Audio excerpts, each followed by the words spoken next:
l'Atlético de Madrid avec un Antoine Griezmann sur le banc, un Jiménez qui restait à la maison tout comme ça, ou encore Augusto Fernandez ou Juan Fran. Aujourd'hui on fait confiance à Mathias Craneviter au milieu de terrain, aux côtés notamment de Thomas ou encore de Koke. Retour également en tant que titulaire de Jackson Martinez. La conclusion, l'épilogue des huitièmes de finale de la Coupe du Roi du côté de Vicente Calderón pour Kili, un centre du gauche. C'est contrôlé dans la surface de réparation par Ambarba qui peut se retourner. La frappe d'Ambarba et l'arrêt de Moya. La voici, la première occasion des visiteurs dans cette partie. Vigilant Miguel André Moya sur cette tentative de frappe enveloppée signée Adrián Ambarba, qui a bien réussi tout d'abord son contrôle.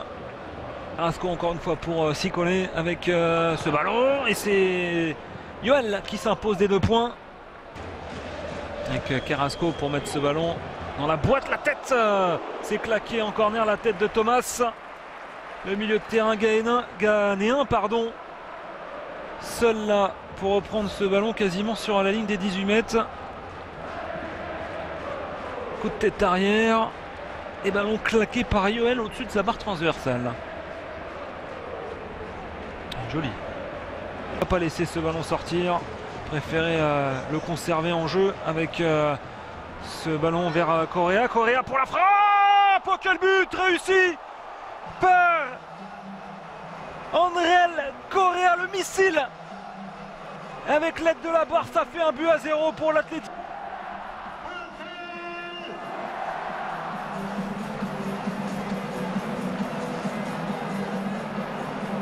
Le petit rebond qui vient sans doute aider le milieu argentin là.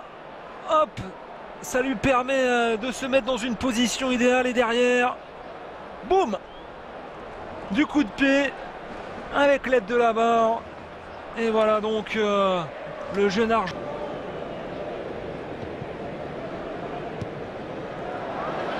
Et pas de position de hors-jeu pour André Correa. Il n'y a pas de position de hors-jeu pour l'Argentin, peut-être un doublé. Non, il préfère servir Jackson Martinez. Oh, l'excès d'altruisme là, peut-être. Aficionados du Vicente Calderón, très bien jugé de la part de l'arbitre assistant. Il n'y avait absolument pas de position de hors-jeu. Et Correa, dès le début, on sentait, il a voulu donner ce ballon à Jackson Martinez. Devancé par Kili, alors c'est applaudi par El Cholo González qui renvoie donc les 22 acteurs au vestiaire sur cet avantage acquis en fin de première période par les Colchoneros. Un éclair de génie dans une terne première période. Voilà comment résumer la première période entre l'Atlético de Madrid et le Rayo. En attendant le retour de Llorente là, plutôt le changement avec Thomas dans la surface de réparation à l'extérieur. On n'était pas loin du deuxième but, et c'est peut-être pas terminé avec Philippe et Luis dans la surface de réparation. Profiter de leur supériorité numérique là, les Colchoneros. Par Yoel, extérieur du droit, c'est bien fait de la part de Thomas, André Correa et Jackson Martinez qui sont tous les deux courts là pour reprendre ce ballon. Présent Correa pour le centre vers Jackson Martinez qui peut se retourner, frapper. Pas de deuxième possibilité consécutive. La récupération de Griezmann pour aller servir Jackson Martinez. L'accélération de Martinez avec l'arrêt de Yoel. Griezmann qui arrive derrière. Et Griezmann en passeur pour Jackson Martinez. On a senti qu'il manquait quelques kilomètres là.